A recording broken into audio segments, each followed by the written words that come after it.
Welcome back. We are talking about weight loss plateaus. This is our weigh-in segment, and I've got three ladies that are expert on really getting through to the next level. A lot of us, and I'm talking about me, get to that 10-pound loss or 12-pound loss in the beginning, and then it just all falls apart. And I don't think I'm alone with that. All right, joining me right now is Cindy Sipes. Cindy, how much have you lost in this journey of yours? About 85 pounds in the last year. 85 pounds in the last year. Congratulations, Thanks. Cindy. Thank you. And Cindy didn't go on the Biggest Loser ranch. No. She didn't get paid to lose. I wish. She didn't get any surgery. She is doing this the old-fashioned way, 1 week at a time, 1 pound at a time. Right. That's the thing, right? Exactly. Anybody Little can by do it little. if you can do it. You're a busy person. Nobody's cooking your meals for you. No, I wish. If I could hire someone, I would. No kidding, we really would. One bit of support though, a lot of support that she has is Joy Ermy from Weight Watchers. Cindy is a Weight Watcher. Joy Ermy is the grand poobah of Weight Watchers in my opinion. I love Joy and she's here. You've also lost and gone through plateaus and know what we're talking about. Oh yes. I mean, how many times can you lose that same 50 pounds? That's what Danny Cahill told me. He's lost 30 pounds like 30 times before he was on The Biggest Loser. And then Erica White is going to just hit us with her best shot on these things. She does not mess around. Erica, you've also lost. Your total was 84, is that right? About 80, 85 pounds. 85 with pounds. Weight Watchers. Weight Watchers. I guess that's the old-fashioned way. Now, that should be their slogan now. Do it the old-fashioned way. Tried and true. Well, the thing with Danny Cahill, I find him to be really inspiring, but he was on The Biggest Loser Ranch. Now, the takeaway is that if you focus on yourself for 3 months, if you give your attention to something, the amount of accomplishment that you can achieve is incredible. So the challenge is then, how do you focus on yourself when you've got to come to work, when you have to, go to school, when the kids are around? So that it's a good example, but then in our real lives, we have to realize that we don't have just that one thing. So the question really is the plateau. And most of us can lose 10 pounds pretty easily. It's exciting. Did you ever hit a plateau? Yes.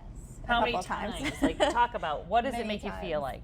like? Well, you get frustrated because there was like a month where I lost nothing, but as long as you change up workouts, eating, you kind of like, I write everything down what I eat, so it makes it easier. I can look back and see what I've had, what I need to change, what I need to tweak if I've had too many calories one day. Do you look at the weight?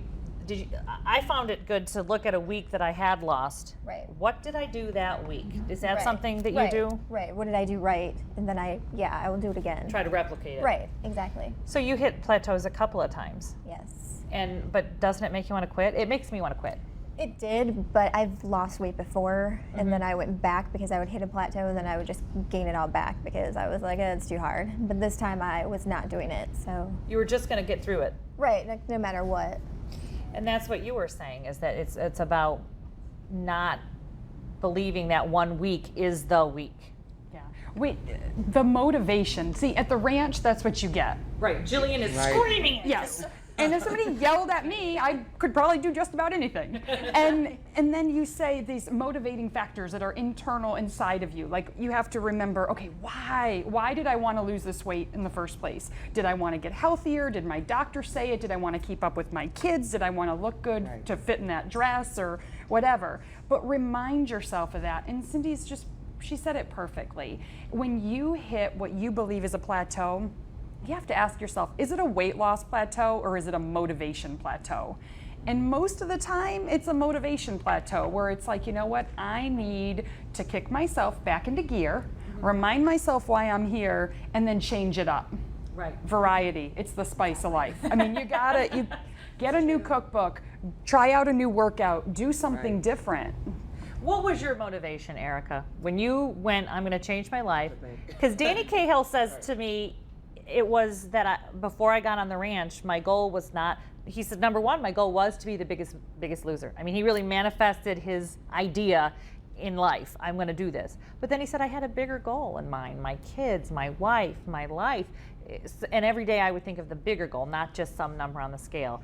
For you, what motivated you? I mean, was it, sometimes it's just a bikini. Hey, that's good too. But what was your... A tankini with shorts. My biggest motivator, I didn't want to do it again.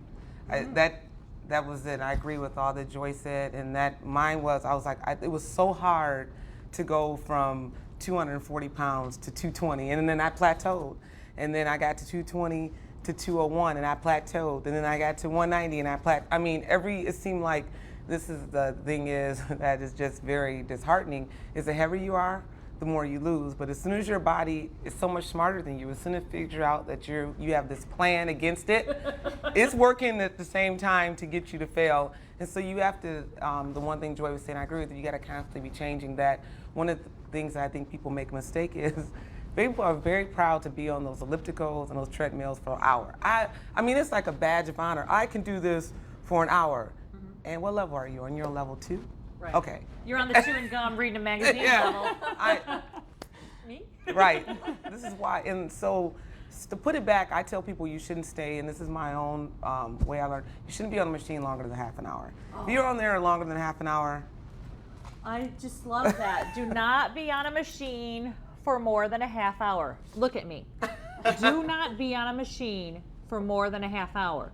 But so that half hour, what has to happen in that half hour? You have to continuously keep increasing that intensity. Now, if you want to add on 5 minutes, then you should be doubling your at least putting it up 1 to 2 levels. So that's the intensity. If you're going to be on a half hour and make it work, go faster, put the incline up, Yes. hold weights. I mean, do something to make that 30 minutes tougher Counts. every time. And that's where you lose weight. You don't lose weight running like an Olympian or running the Boston Marathon. Right. You lose weight by increasing intensity and keeping that up and constantly challenging your heart, because, as I said, your body is smarter than you think it is. So once it gets used to this movement, it's Well, that's exactly right. Your body has set limits. You lose weight, well, then it's like, oh, I'm resetting. Now you want me to Right. be here. I'm here now. And so now you're doing the same workout, eating the same food. We're creatures of habit, and your body's like, okay, we're good. we're good. We good. And then you want to, but it didn't get the memo what your goal weight was. It doesn't really care what your My goal hips need is. to get the memo. Get out. So then Note you to have to hips. say, do something different, and and then it might take some time to get that new Right. set weight down a little bit lower, but you will get there. But if you do the same things, if you don't make a change in what you do, then how do you expect to see a change in your body? Sin, that's the thing with you. You were saying that your exercise changed, Right. and you've gone from just walking to Yeah, I do like insanity. you do insanity now. I do insanity now, which is weird. Like I never thought I'd be able to do that. Like when Hardcore. when you see that on TV, you're like, there's no way. Sean T, you're kidding me. He's No like jumping way. in the air, and you're like, Right, there's no way. chance. But you do it. I do it. I mean, as much as I can. Right. There are still things I can't do, but I feel good when I get done with that. How do you get yourself to exercise? Like when you're tired and stuff? And Honestly, if I just hit play and start, then I'm fine. Like once I start working out, there's not an issue. Just But start. It's just that whole getting yourself motivated to do it. to do it. But I just don't make it an option.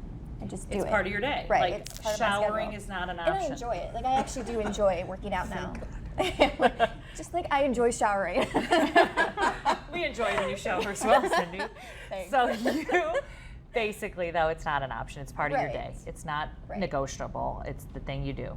Exactly. And you've been, like I say, you started with walking and running and maybe turbo and now insanity. And I Right. mean, you've moved changed the it up. notch up. And I always change. Like I try not to do the same thing every single day. Right. Like if I do insanity, for like the 60 days that it says, then the next, I'll change to something else, like Turbo Fire, which I love too. It's But just keep you have your to find body what you like, guessing, right? And right? you have to find workouts that you really, really love, and that will make you do it. Okay, we've got another minute or so here. So let's say we've pushed up the intensity of our workouts.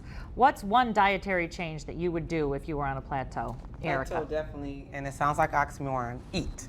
Eat. You have to eat before and after, and you want to eat an hour before you work out. 4 grams complex carbs or carbohydrates. When I say don't think cereal or bread, think broccoli, think apples, think pears, think good So wholesome. add in a complex carb. Eat. Before. How about Yeah. you? What would you add or change in the food department if you were on a plateau? Double check all those little things that can sneak in. The little bites, little bites. Little bites, little licks, little tastes. Uh-huh. The creamer in your coffee. Did you leave the water and start going back to the soda? Those little Those add-ons, little those tiny little little things. little things you've allowed yourself. Stop allowing yourself those things. Okay, how about you? What one dietary thing? What one food thing? I check my carbs, and check your I try to carbs. do less carbs and more protein. That's also what I do. I always say add protein, and then the other thing, I have to remind myself about is the water, water, water. So you Yes. heard it here from 4 women who've been on plateaus and 3 of them who've successfully moved through the plateaus. I'm not one of those 3. I'm kind of almost always on a plateau. But add water, add protein, add complex carbs, and really take a look at what you're doing in your journal so that you don't sabotage yourself even when you don't even realize it. Okay, when we come back, we're going to do some cooking. Actually, Erica and Joy are going to show me what we can do with the multitudes of zucchini that are now springing up in our gardens. There they are. Ooh, greens. Stay with us.